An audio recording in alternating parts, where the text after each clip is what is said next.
And we are live, guys, here on Phoenix 92.5 FM and Nerd to Know Media, Wrestling Rewind, and the True Petty channel. We're back with the Wrestling Rewind, episode 43, and we're here to talk about WWE 1999. I'm so glad we're doing this run. I'm talking to some of the people in the Irish wrestling Facebook group, so got a couple of subs from there, guys. Thanks so much. Again, look, if you want to get involved in what we're talking about here, shoot us an email, nerdtoknowmedia@gmail.com, or you can just leave it underneath this video. We have two channels here on not Facebook, two channels on YouTube, and of course on How Twitch as dare well. you? So absolutely. So yeah, because this is a fan based show, so it is one that we like to kind of throw up in there with certain things. So yeah, like we were going to do sold out this week, but neither myself or Dave have the energy or time to do that. So we decided to pick a good show, which is No Mercy 1999. It's funny, right? This is true. It's a true It's fact. funny though. We went to No mercy. We got but we were talking before we went on air, and you were saying, "Oh, I haven't watched Hell in a Cell," and I'm like, "I'm not watching that." It's like, yeah, I don't want to talk about it either. So, this is what if you're expecting Hell in a Cell talk, guys, you will be sorely disappointed. My advice: don't watch it. Turn on the network and watch something good, which is No Mercy and 1989. which is No Mercy 1999. And also, if you're like me, and at the last pay-per-view, Night of Champions, the only thing that you watched was the triple threat ladder match, you'll be pleased to know that there's a special on the network. One of those behind the scenes videos they do for like 15 minutes that features AJ, Jeff Hardy, and Sami Zayn all getting ready for the ladder match and discussing it and stuff going up to it. So that's kind of cool. So I That is like that pretty they put cool. that feature on there. Yeah. They just know they're like, what can we get? What can we get Dave to be happy with on the Basically, network? if AJ in a match at Hell in a Cell, I don't even know. I don't know. I like it was. I started Was watching it. he? I don't I think he didn't. was. I don't think he was. I started watching it and it started off with the Roman Reigns match, and then I kind of watched a bit of it and I fell asleep because I got so bored. So Why am I not watching WWE pay-per-views? This is now 3 out of the last 4 pay-per-views that one of the biggest draws in the company was not on. So why am I going to watch it? Like, I you don't see they get took it. you see they took his Twitch away from him now. Did they? I heard that they were taking Yeah, certain people's Twitches away, but he was originally allowed to keep his. They took his too. I think so. Yeah, Paige did a whole crying thing where he took her Twitch away as well, and she was. Right, I saw that, but I thought AJ was exempt from it. I don't know. What are they using? They're not Is he using just not anything. allowed to? Yeah, they're not using anything, and AJ, it's disappointing. any week you want. Come on, you're more than welcome to come on our show. You can say whatever you want. It's You fine know by what? me. It's I wear your, I wear the silly face mask to protect myself from that thing yeah. every day. It has your logo on it. Diehard fan right here. So come on, do it. He is. He is. I don't know. I was Like, there.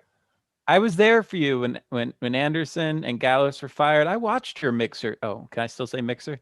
I watched your stream show that night, and it hurt me to see how sad you were, AJ. So I'm yeah, here he for wasn't you. happy. He wasn't happy.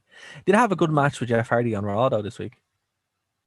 Well, that's Well, oh, not did he this get week, but drafted to last Raw? week. No, yeah, he just moved. He just decided he I didn't didn't want to go back on Raw. follow. I didn't follow anything to do with the draft. I don't know who got drafted where. Did AJ end up on a different show than Paul Heyman? Because that's all I care about. Uh, yes, he did. Yeah, because There we go. Reigns is on SmackDown. Yeah, he did. Yeah. And where's Ricochet? I don't know. Probably in catering. Probably in catering. Last Because I saw, no, he was actually on an episode of Raw. I don't know. So I don't. uh, If any, Ricochet. What I'd say is, look, it's so difficult to like. I honestly, I know I say this every couple of weeks, but I do feel bad for anyone whose like job or livelihood depends on covering modern WWE, because it must just be horrible. I really feel sorry for you guys because that sucks. And Bound for Glory was on. We'll probably do a Bound for Glory show this week at some ooh, point, we and it need was to do that. Yes, yeah, exactly. So that's pretty cool. Like I really like what's going on in Impact at the moment. So that's kind of AEW's a joke. I've given up So on them. yeah, Given up on I'm them. just waiting for them to go under, to be honest with you. But Impact Well, is there going to was be one good thing. mm, May I put out one good shout out to AEW?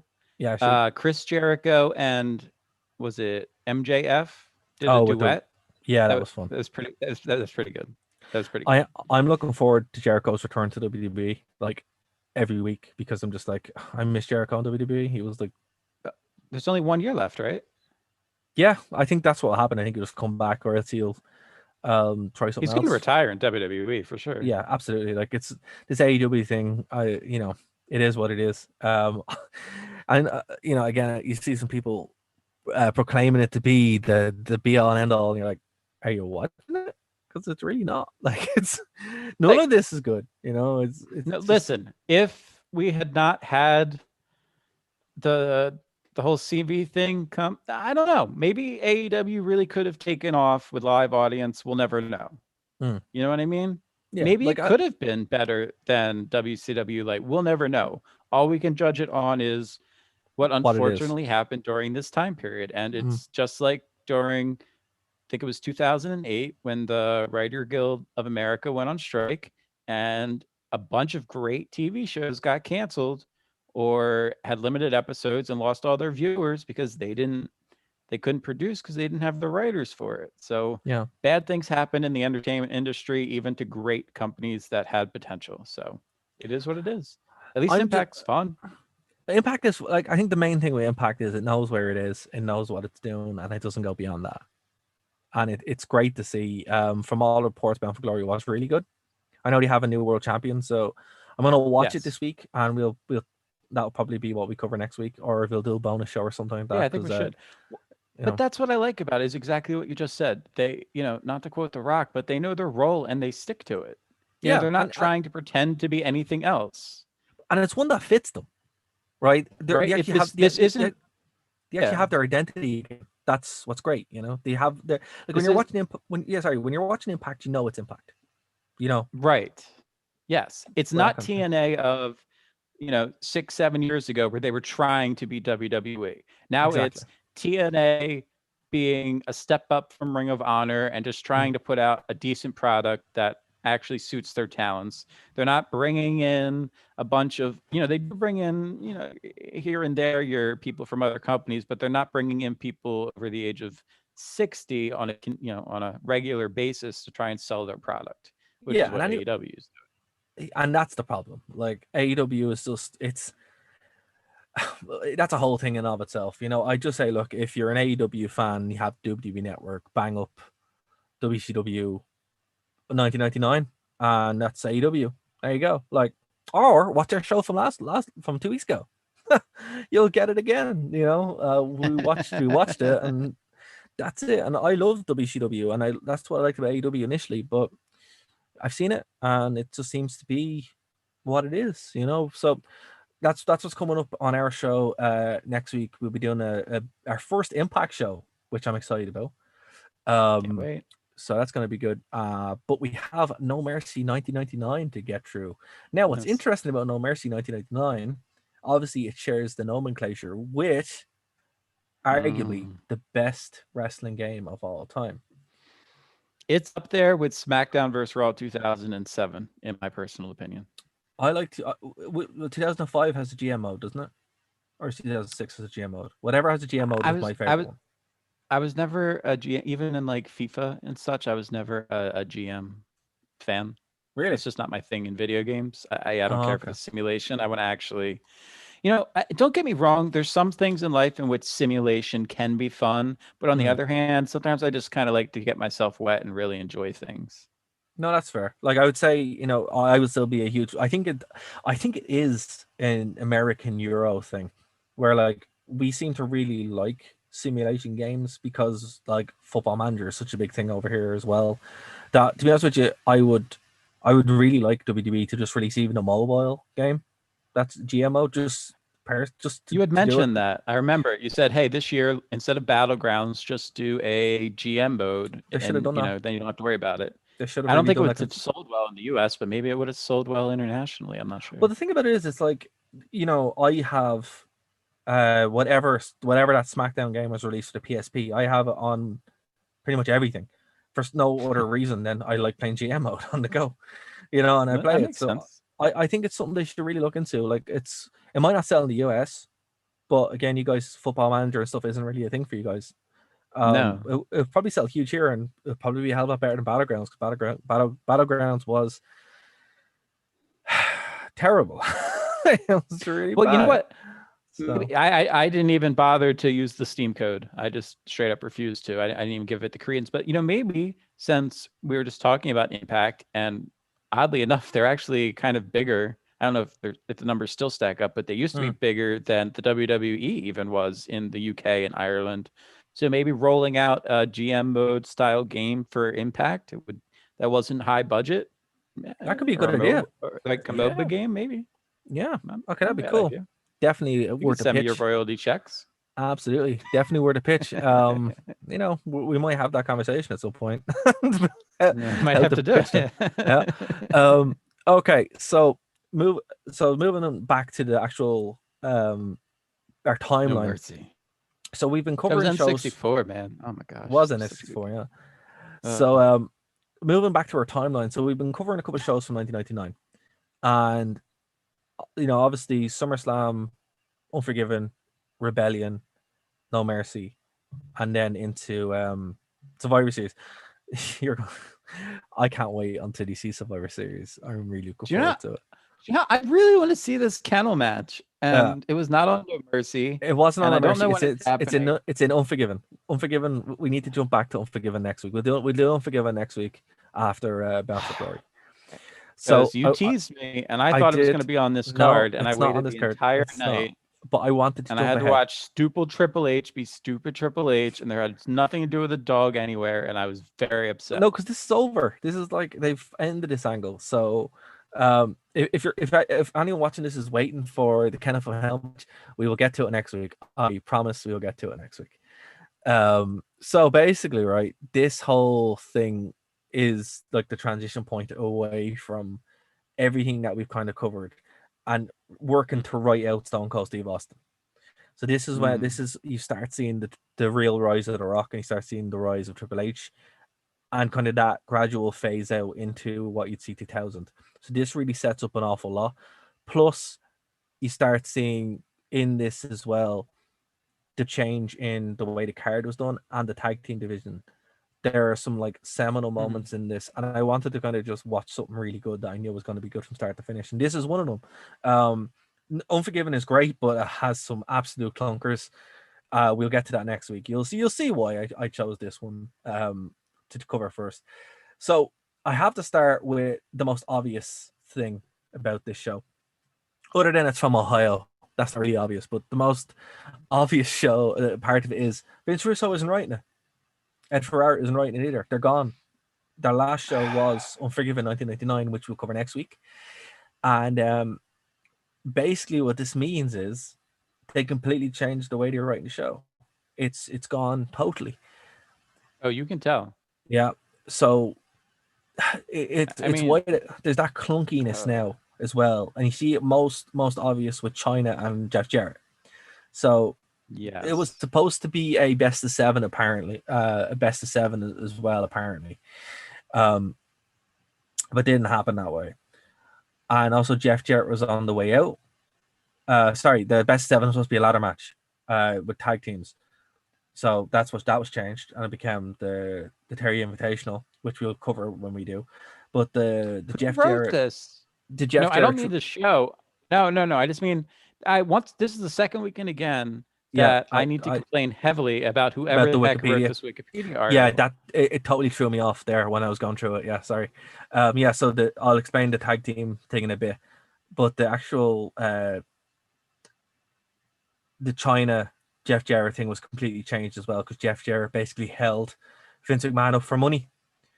Because he was way out and he's like, I'm not going out there and dropping the belt unless I get more money, which is pretty much how TNA started. It was one of the reasons that was the seed money, and this kind of is a very, very it's a lot of money for one match. It's a well-known kind of thing, and also, I wouldn't be surprised if this was like a Dark Side of the Ring episode eventually when you make one about China, because it's even in her autobiography. But why have him win if this doesn't make any sense? Oh, he didn't. He didn't win. He didn't win. That's why he did the job originally. Yeah, I didn't accept it. I refused to accept the loss. Because Like, because originally he remember, won. Jeff And I don't Jarrett. understand how using a belt, which he had in his house, does not count as a household item. Well, look, the thing of it is, Jeff Jarrett was going to sign I with know we're getting ahead WCW. of ourselves, but we're basically talking about it. So Yeah, that's I'm fair. just saying. I also Okay, don't understand why could China use a rope break in basically a no DQ match. I just don't understand the rules. At least I so understand the okay, rules in Russo okay, rights, even if the okay, rules make no sense. okay. So let's start. Let's start. Oh, it's funny. My WWE app just went off with a notification. They know we're talking about You have a WWE app. Yeah, I it's the disabled network those app. notifications I disabled It's my network network app. app like 3 years ago. Fair, fair. Mainly because I don't watch pay-per-views at the right time, so I was tired of getting spoilers. That's fair. That's fair. Okay, well, look, let's start there because we've already kind of touched Yes. on it.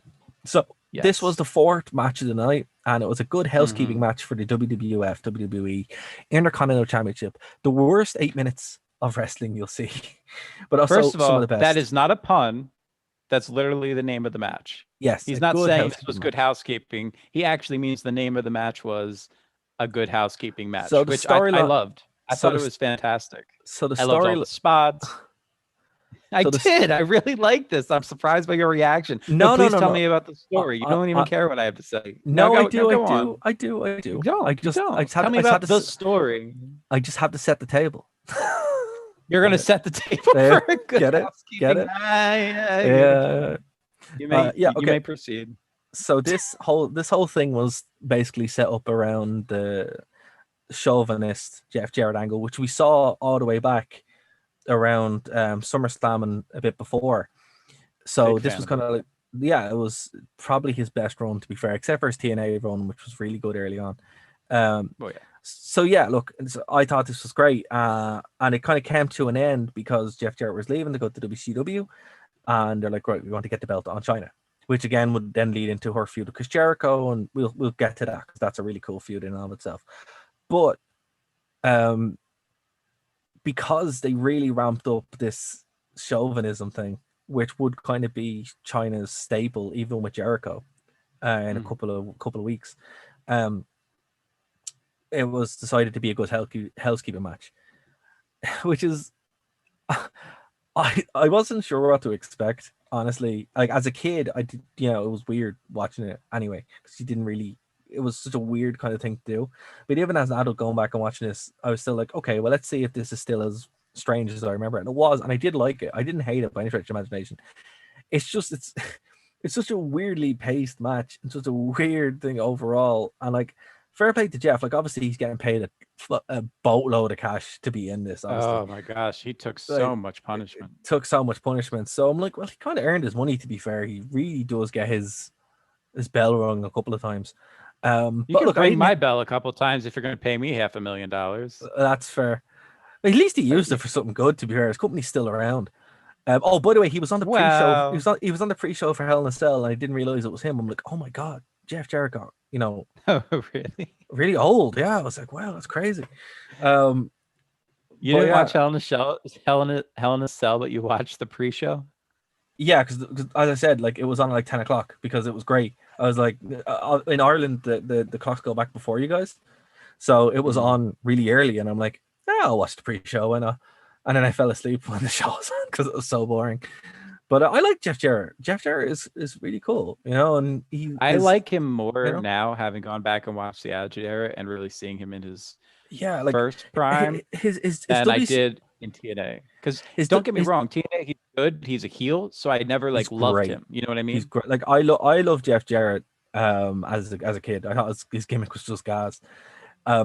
I did, and then in WCW, I was a big fan of him as well. I was like, oh man, I love his gimmick. His gimmick is great. He always had these really good gimmicks.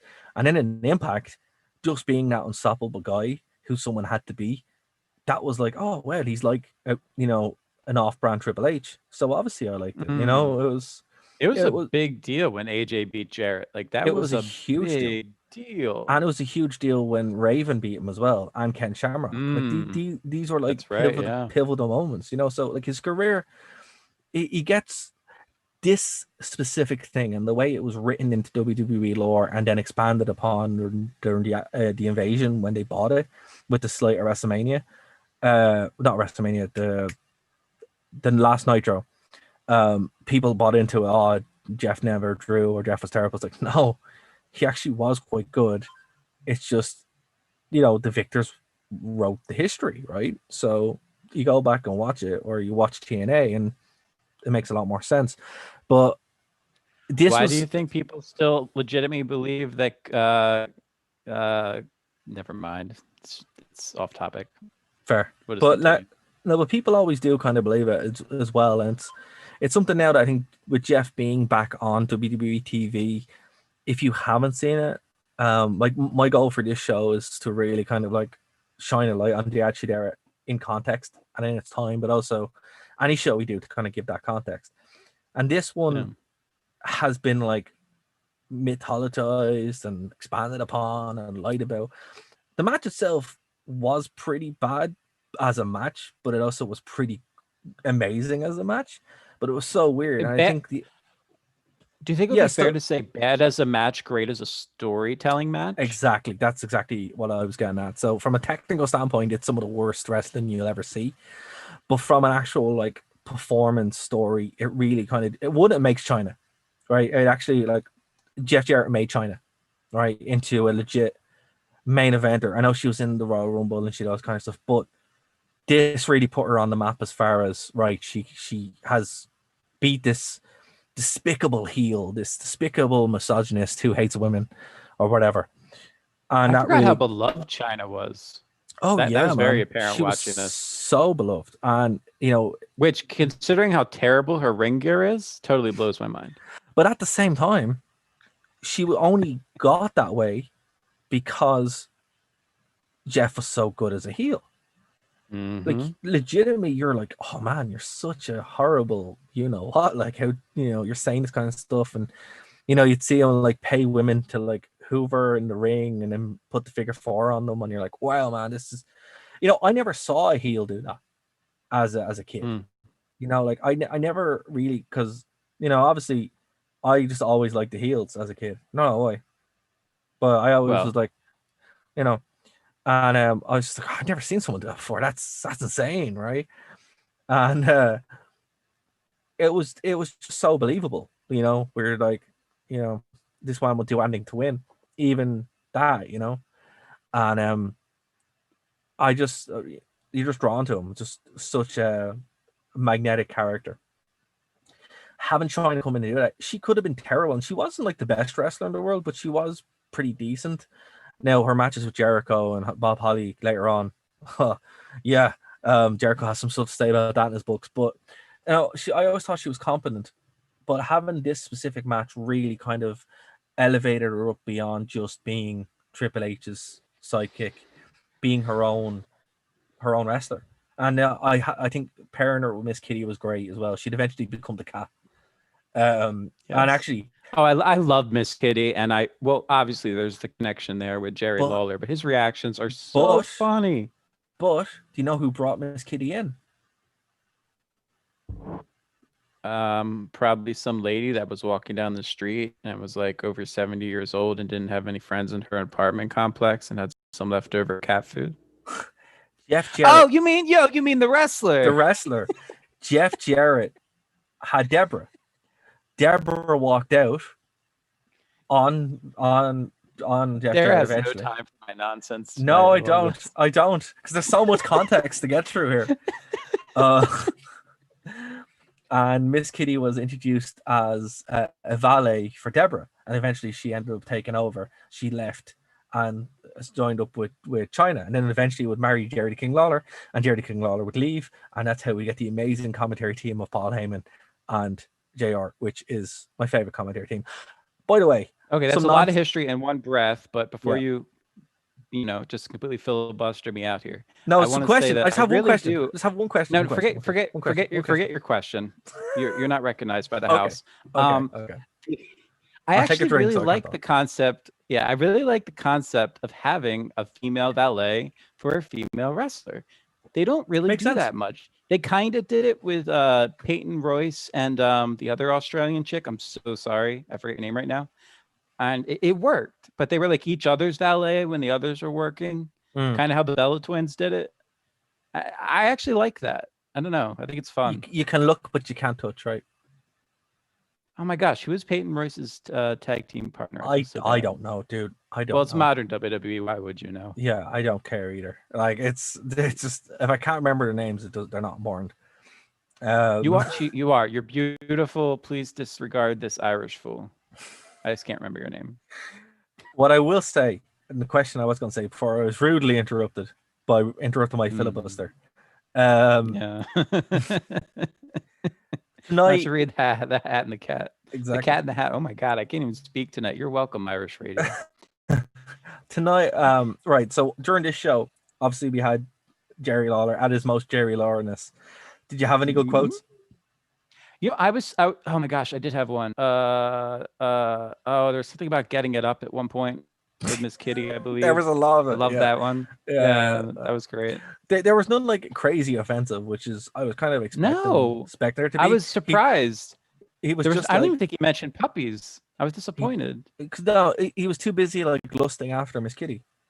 That's true. He didn't want to offend her. I don't That's know how how I people. am when I'm. I'm just like, how are you not on the list, Jerry Lawler, or the character? I Like, mean that we you know know, of. yeah, it's just like, man, like this is like creepy. But I don't know. I think it's funny. I think it adds so much to the character. You know, as far as like the character of Jerry the King Lawler is like a cartoon, right? And I think the way Oh, he he plays it up is. is so funny. But you're like, if this was real, like you'd be on like loads of lists, you know. And I think WWE pushing that boat out at this point where Why would you be on loads of lists? She's because perfectly he of legal age. yeah, but he'd be hanging out behind the bushes watching her. You know, it's like Okay, so that's he might like be a on that crazy list. stalker. Yeah, you know, 'cause If that's you were to actually go into, I get it. If you were to go into Jerry Lawler's house, you would actually see that there's just like a whole ton of like voyeur tapes of Miss yeah, like Kitty and Brian and Lawler. that's kind of the character that I always kind of assumed that's what he was trying to portray, like, you know, a voyeuristic, you know, fiend. Yeah. I like that. It's literally he marks out for his son or the divas. He doesn't really care about the rest of the card. To be fair, I do always love when he like he's commenting a too much match. He's just saying, "Oh, Yeah. Brian Lawler is the best wrestler of all time." What are you talking about? It's just brilliant. Actually, in Survivor Series again, too cool debut, and it's fantastic. So Yes. I'm looking forward to that. I know I love Jerry King Lawler, but man, the character that he portrays is so crazy to like 2020 world in general that Right, it's but just does it such a make culture more shock. sense when we look back? Because he was like, how old is Jerry Lawler now? Like what? I'm gonna say 67 off the top of my head. I have 67, no yeah, I think he's idea. like 65 or Oh, 67. I can't is remember. he? Yeah, I thought he's you in looked around that that. up, and I was dead on. But my No, point no, is, he's so around that. Yeah, when we're going back in time. Now we're talking about him when he's in his mid 40s. So is mm. it really as creepy? Yeah, it's yeah, Okay. Okay, fine. yeah. It's There still goes kind of. my point of argument. It's like it doesn't matter how old or young you are. Like a voyeur is a voyeur, and like it just seems Okay, like that's fair. I That's just fair. imagine my whole image of JR, like his professionalism, like his gas, where he's just like the whole time he's just like, "You're so creepy," just, you know. I have a serious question. Believe it Absolutely. or not, this ties into, of course, the China match with Jerry Lawler with Jeff Jarrett. Do, Mm. I was expecting Jerry Lawler at some point during this feud to make some references to Andy Kaufman, giving his real life, well, not real life, but giving his wrestling feud with Andy Kaufman. And Jeff Jarrett is essentially being Andy Kaufman in this entire gimmick. He's ripping it off. Yeah. I wish they had played with that a little bit more because it's such an iconic moment in wrestling history when Lawler slaps Kaufman on the I guess the Late Show or the Tonight Show, whichever it Mm. was, and yet I don't know. I feel like they missed the mark in bringing in some good history, I don't think or it was maybe they about don't it. want to make it obvious that they're copying Yeah, past. that's what I said it was. Sure, even then they wouldn't even mention it. Eventually, they would Yeah, kind of lean more into it. It's weird because I remember that was kind of like a talking point, even as a kid, like because they do mention it or yeah. did mention it every now and then, but they still would never do it. It kind of becomes more of an accepted WWE lore as we kind of move away from it. Because remember, Jerry King Lawler was still on TV every week, so he kind of had to Right, and it establish him did as his own thing. happen. It did happen in the Memphis territory and not Yeah, WWE, and I guess yeah. WWE didn't own those tape libraries at that point. They would Now we're getting eventually. into the nitty gritty, but they Yeah. do own them now. Yeah, you can probably find So, it. Huh. China obviously won her first Intercontinental Championship run. This would be her Good job, first. China. Yeah, this would be her first main title. And she's doing great things today too. So really proud of her. You know she's dead, right? Can we Did edit you that out?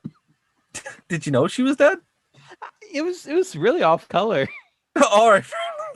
This you've made this mistake before, Dave. You don't know who's alive and who's dead. I no, I do know. I was trying to make and it just after I said it, I just was like, no, why did you say that live on the air? And now it's out in the world.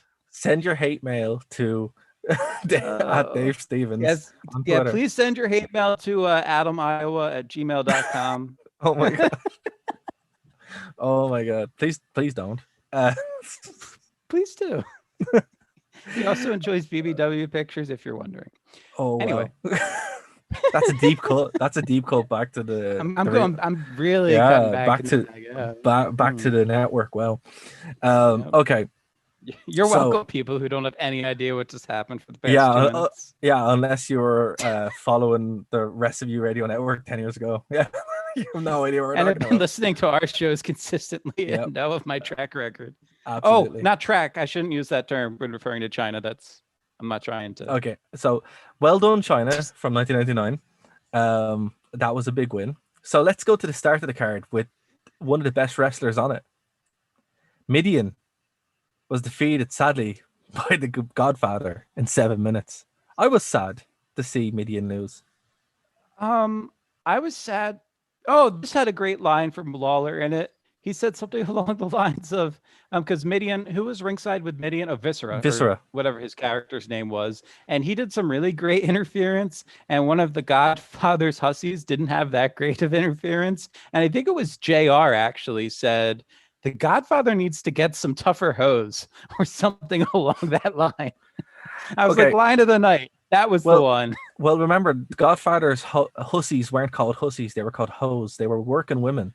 No, I know, but I didn't want to say hose because I was leading to the punchline of me delivering JR's line. Hence, I called them hussies.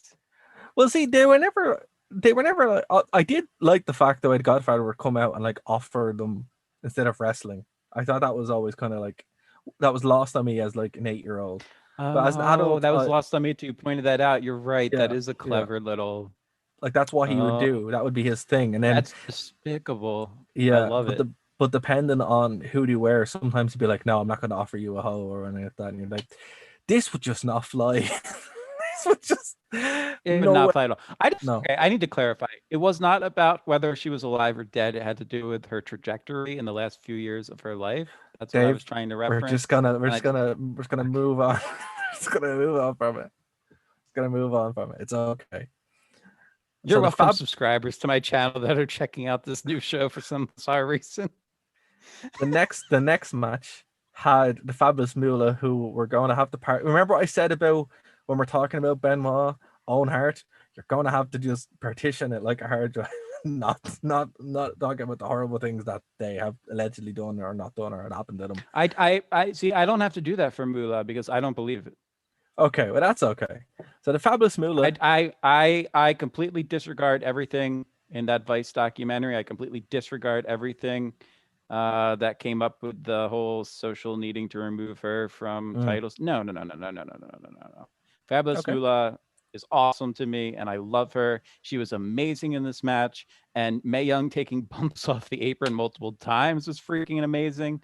I love this. I thought it was going to end with that Ivory pin up at the beginning, and it didn't. Oh my gosh, this was a great match. This was my first exposure to the Fabulous Moolah and Mae Young when I was a kid. So this is how I remember them. And literally been put through tables by the Dudleys. I just thought that's what they did. But yeah, Fabulous Moolah was like the oldest women's championship, winning in 2 minutes. Ivory was great. She did her job, being like that despicable heel. Lawler had a good line during this too. Something about like an octogenarian. Oh, it's slipping my mind right now, and I don't have my notes in front of me. Darn it. But there was a great line from Lawler about an octogenarian and winning the title. Darn it. Ugh. It's okay. Anyway, props to you, Moolah. I love you. A throwaway match with the Hollies. They defeated New Age Outlaws via disqualification. This is the decline of the New Age Outlaws, by the way. So Really? Because what yeah, I was going to say is this promo by Road Dogg, watching this one is when it really cemented me with he is one of the best on the mic of all time ever, oh, period. I'm not talking about the mic. I'm talking about in ring and the trajectory of Yeah. where they would go. Mr. Billy Gunn seemed to have fallen off in some way in this match. He Yeah, did not seem like himself. Road Dogg, I thought was okay. yeah. But Crash what I Holly actually stood out to me as somebody who could really wrestle, well, like this is what really take good bumps. this is what I want to mark, right? So up until this point, we would have seen these lads in a hardcore division, most so, right? Right. That was sorry, we would know them as the hardcore division, particularly Crash Holly and Hardcore Holly. Hardcore Holly would be had a feud with Al Snow and Big Boss Man at this point. The Outlaws would have pretty much been the face of the tag division, along with the Acolytes and stuff like that, right? Moving into 2000, this is when we start seeing Crash Holly going into the hardcore division and being known as Mr. 24/7. Um, Hardcore Holly kind of never really left. He kind of just settles into just being that journeyman wrestler up until he leaves WWE. But Billy Gunn and Road Dogg, they have a kind of split soon. They go back into DX and start kind of being Triple H's lackeys in 2000. And then after that, the split happens. But what's important to note is you really start to see the separation of all these guys from being tag team or even hardcore staples in certain ways. Like you wouldn't really see Road Dogg in a hardcore match going for the hardcore belt for long periods of time. That would be swapped back to someone else. What is cool to note is you start seeing the change up later on in the night with the Hardys and Edge and Christian really taking over. So this is like a very cool transition point for a lot of WWE now, and it's sad to see as well because I know what's coming, and it's sad to see because it's like, oh well, this is when it happens, but it's also really exciting. But you can't deny that crowd reaction. Yeah, they were that over. Road got that. Oh my gosh, that Road Dogg gets on his last line, not even having to say it, just throwing it up to the audience. I mean, that's the tag team champions of the world promo. The crowd was so into, and then it's like, man, it's like your in-ring wrestling ability, at least for Billy Gunn, started to decline. It's like that's when you hit your popularity peak in terms of fan interaction. And we'd of course go see them in TNA, and it was never really the same. But at least because of this, I understood why they're trainers down at the Performance Center. Yeah. No, absolutely. Like the New Age Outlaws are probably one of the best tag teams of all time. But Easily. by late 1999, the best years are behind them. The Dudleys, Edge and Christian, the Hardys. That's your tag division, and that's what we'll start seeing going forward. And then obviously when the Radicals come in, that changes again, and it just kind of goes more and more and more. And then we have the invasion angle, and that brings in a whole new bunch of people. But this is it. Like most people flag WrestleMania 17 as the end of the Attitude Era. I would say this period is like the end. You think it's No Mercy? No, I think this marks the period of the WWE Attitude Era, because the final part of it is the bleed in of the rest of the people who were famous elsewhere and came in and changed what the WWE was. But this is the end of the actual WWE Attitude Era. Well, here's the question though, then. Yeah. I mean, you're basically saying it. Vince Russo left, the Attitude Era left with him. I would say if WCW, and not that he incorporated it and it worked successfully in WCW. I'm not saying that. I'm just saying he stopped writing WWE, and the Attitude Era started to go down. I would say it reached its conclusion naturally, as far as the talent. Like, even still, like Austin loses. Spoiler alert! In the main event, which is a really good main event, by the way. Austin loses, but he had Triple H was in it. But he had neck but he had neck problems and he couldn't really go anymore, so he had to leave. So the actual change up, and actually, here's the thing: And the even the actual Mr. McMahon character fell apart during this show, I it thought. did, yeah, and it really kind That of Triple reaches. H thing I did not like at all. But And I'm not saying that because of you. I'm saying that whole Triple H Vince McMahon segment. I went, "Ooh, this isn't the Vince McMahon of the Attitude Era I'm no, watching. What is this?" but this is it, right? This is why it's important, because this is when all of that changes. And what happens at this point, 2000 is probably WWE's best year ever, as far as creative wise, match wise, all that kind of stuff. And when you see it, I want you to keep that in mind, and the listeners and viewers as well, because it is. And the main thing about it is it's because it's completely different. It's not the Attitude Era, even though it is. This is the end of the WWE Attitude Era. So keep that in mind going forward. Um, I I I don't agree. you have to see it. You have to see it. I don't agree. That's fine. That's fine. Okay, maybe wait, That's hold fine. on. Maybe as a year in total, but I think the best time for professional wrestling was mid 2011 into the beginning of 2012. I want I want to park this, and I want to come. Okay.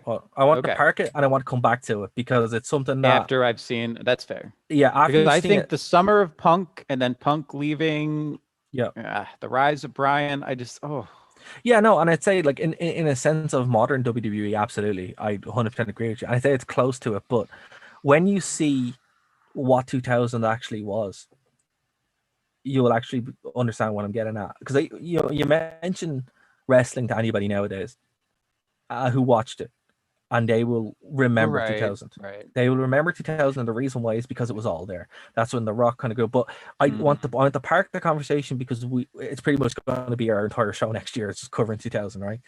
So, Okay.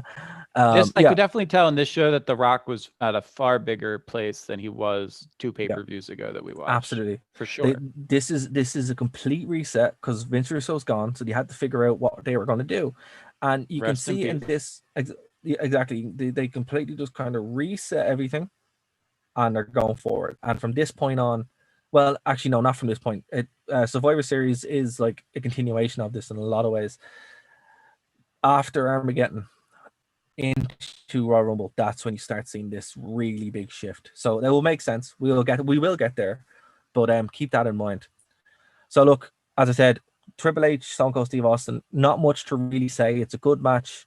I totally get why you weren't a huge fan of it.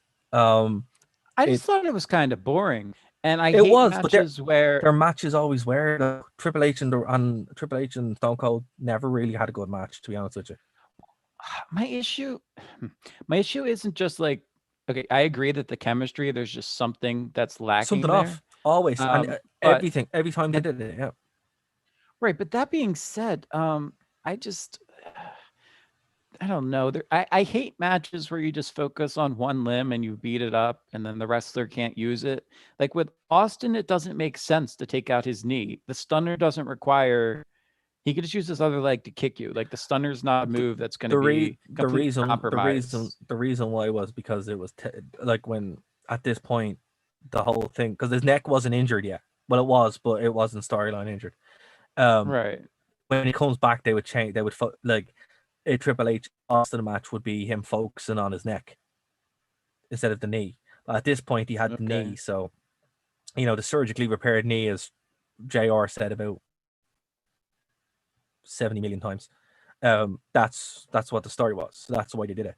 I agree with you. It's I know. annoying, I'm but just saying. I just even if there's not a real life issue, I hate when I have to watch a match where somebody's arm gets beat up the whole time and then it has yeah, well, no that impact on the finale. that was the gimmick, the cerebral assassin, right? I think Triple H and The Rock worked a lot better, and you know, it's in a weird way, it's Austin being injured allowed The Rock to take that over and actually make it all kind of click. But this is where you start seeing what 2000 could have been if Austin still had been around. But look, Yeah, what? well, that and oh, sorry. No, go on. Do you Go on. want to? No, no, Could I not? No, I go. was going to say that the Mankind Rock thing. Fuck. Mm, Oh, I'm said a bit brutal, man. yeah, right? Brutal. Way too Yeah. brutal. And I gotta say, British Bulldog, this is some of the worst I've ever seen him look. Oh yeah. But this I was mean, this was near the end, man. I He'd know, be. and It sucks. yes, and I'm aware of that, but like, man, you could see it. You could Yeah, see you the could see it. steroid abuse mixed with the drug issues just pouring from him. And then hearing Jerry Lawler on commentary saying how he's in the best shape of his life, I wanted to like reach back in time through my screen and slap him just for saying that. Yeah, he wouldn't Like, like ugh. he wouldn't be around WWE for very much longer. This is his last kind of real big appearance in WWE, and it sucks because it's like as a kid I remember him showing up for like 2 months. It felt like 2 months because it kind of was, and then he Right. was gone, and I'm like, oh But he was cool. Like I liked original, British Bulldog with the flares around his legs and like it was fun, I did like and I kind of preferred this though with the grungy thing. I just wished you had given him something the to do. grungy, the black jeans. The Yeah, black there's jeans just and it was cool. Like I thought like I think he made a big impact on me in that more than he did with the original one. okay. But Okay. but still, it was kind of like, where did he go? Again, 8-year-old me couldn't fathom that. Where Yeah. did he go? What happened? But it was what it was, and the Rock got over, and history happened. Can I ask you, what do you find, since we basically have just covered this pay-per-view by jumping around like Mm, madmen? mm. You're welcome, people trying to follow this. What's your thoughts on essentially Money in the Bank, but not Money in the Bank? Like, what's your thoughts With the ladder on match, the briefcase containing kayfabe $100,000 versus containing something that storyline wise is useful?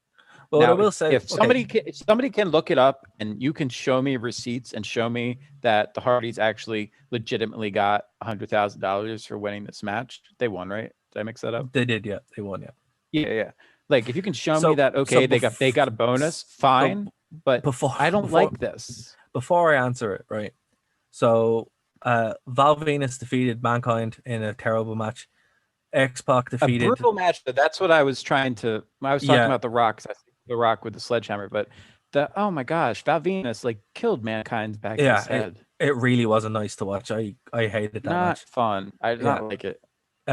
X-Pac defeated Bradshaw, Farouk, and Kane in a four corners elimination match, which would set up something It down was the good. road, but it was good. I It, liked it it. just yeah, it would set up a better match down the road, but still it was pretty good. Like as I said, It was on a top to Raw the match.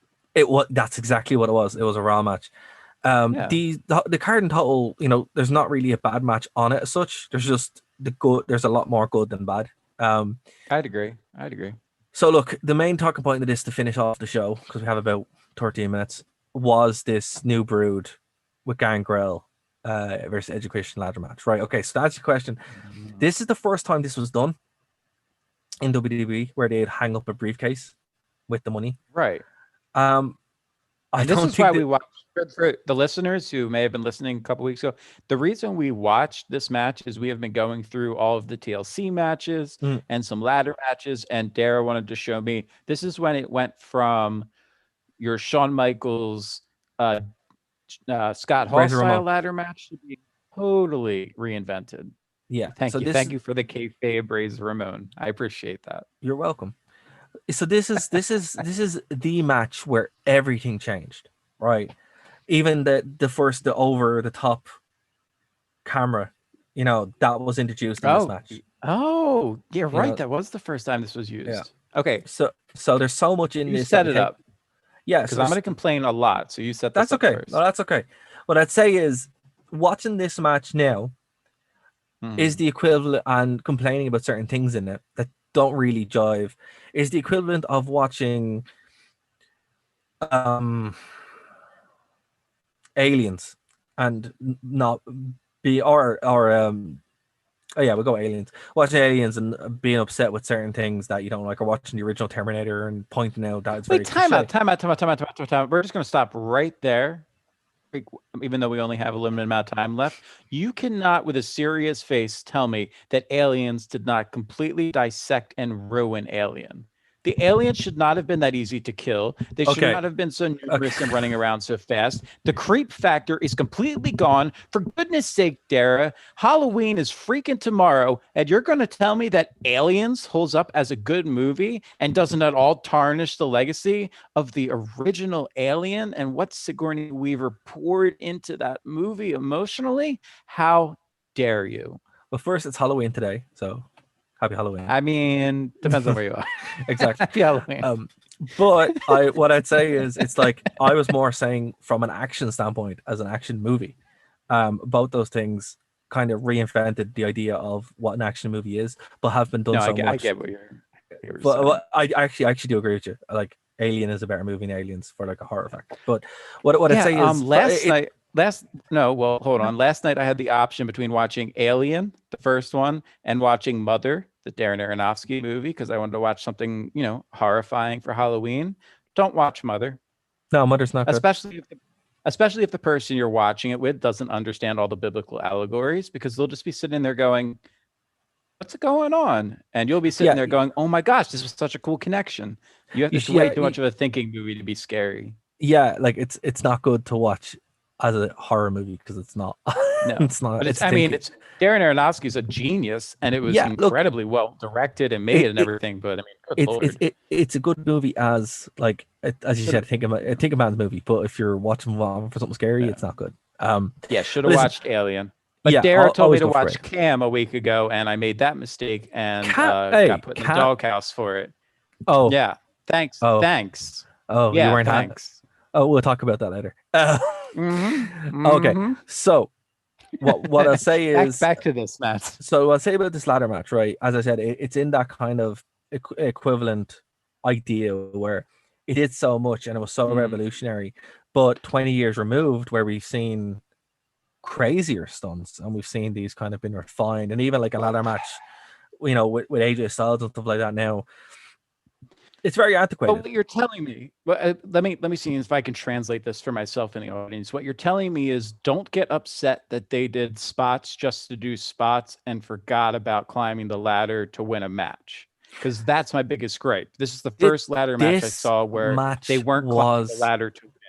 Yeah, the match was designed to show off. Because this is the first time that they actually were given a platform and given 15 minutes to go out and steal the show. And he did. Okay. 20 years later, you're still watching it. You're like, wow, this made them. This match, this is the reason why Jeff Hardy, Matt Hardy, Edge, and Christian are who they are. This is the only reason. That's fair. That's fair. It's also the reason why Joey Mercury had to get his whole face stapled back together, because Matt Hardy thought that 20 years later, using the stupid seesaw spot with the ladder would be a great idea without properly instructing the rest of the wrestlers on how to take the bump.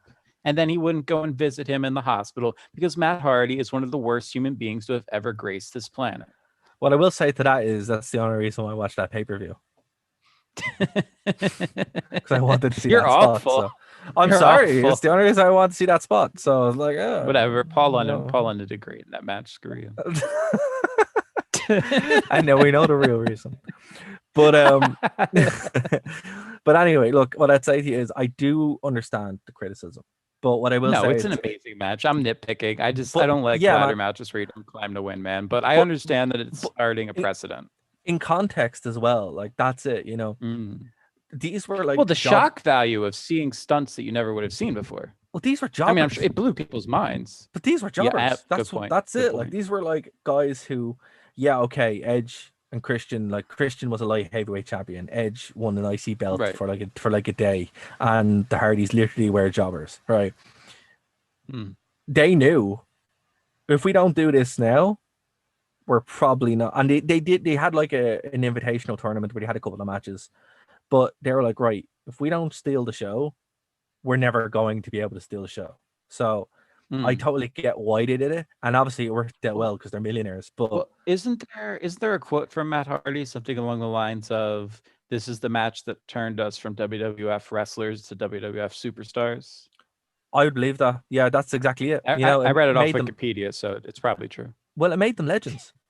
Yeah, we know how good Wikipedia is, right? But no, it didn't. It made them legends, and that's the kind of thing. And even the match at WrestleMania, the first time that they bring in the Dudleys, that was okay, but this match was better.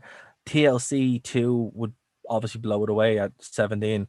But again, like without this match, I would argue, and I think obviously if that quote was true, Matt Hardy would agree with me. Without this match, there would be no Hardy Boys. There would be no Edge and Christian. There would be no Yeah. TLC. It just would have stayed as it was. You know, this changed the whole concept of a ladder match, for better or for worse, if you want to go that way. But I would For say it's better, for yeah. better. I do think for better. Like I said, I did preface that I'm nitpicking, and it is for better. And what the like a big thing is, But you still didn't answer my question. okay, what was the question? Would you rather have a fake $100 suspended from the top of the ring that means nothing, just Right. like the what was it, Big John Studd slamming Well, people for $100,000? well, what were they Like, supposed? What or were they do you want to supposed to see it suspend? matter? Well, what I were don't they know, a supposed? title, a contract, big piece of salami. I'm currently having some alligator beef jerky, so that's why salami's on my mind. But Fair. no, it's a Um, possibility. I'm okay with the briefcase. Lita, you put Lita in the briefcase. Well, look, I'm okay. I'm okay with the briefcase. To be fair, I think it works in this case. It's a Did you better buy visual into than. it when you were little? Did you Oh, buy of course into it is. it? Oh yeah, I did. Yeah. Okay, fair. Well then, Yeah. fair enough. Fair enough. Because like if it had been a contract would have made less sense because it's like $100,000, whatever. For this that worked, but I usually do agree. I prefer something a bit more physical to hang above the ring. I agree with you there. Anyway, Dave, that is the end of this show. So before we go, what would be your letter grade for this pay-per-view? Oh man, and I have to give it an A. This is Oh a yeah, straight up I'd A agree. pay-per-view for me because it Absolutely, set yeah. so many precedents, like we talked about. And I Mm. mean, even the stuff that I complained about is complete nitpicking Yeah. and just, jokes for the sake of having a good time on the show. But I mean, Mm. I was entertained from bell to bell, quite literally. And Triple H, I didn't like the storyline of Vince McMahon necessarily, but then I liked how Triple H was like, no, I really am keeping the belt. So I don't know. The story, you could tell that there was a weakness in Yeah. storylines after Russo left Yeah. because you could see the difference between the buildup of the video packages, which were great, but then the execution of storylines backstage without Mm. Russo writing, very Mm. evident. So, Yeah. but I still give it an A. Had enough of his influence, and you know, the only thing that could have made it better was Lita suspended above the ring. Fair enough. I would also give it an A. Next week we're gonna like we have our Bound for Glory show coming up, so we're gonna do that, and then we'll do Unforgiven. We'll circle back around and do a sold out at some point. But yeah, guys, let us know if something you want us to cover. nerdtoknowmedia@gmail.com. You can leave a comment below, or we're on pretty much all the platforms that you can find us. Search Nerd to Know Media or search the Wrestling Rewind on YouTube as well. So, guys, again, if you want to reach out to get Dave at D Dave Stevens, send all your Hashtag hate mail. save Dave. Hashtag save Dave. Do good of a follow. And of course, I'm on Twitter at RWV, and the show is on Twitter at WVI Desk. So, guys, we will see you next week here on Phoenix 92.5 FM, the Wrestling Rewind. Bye, guys. Bye.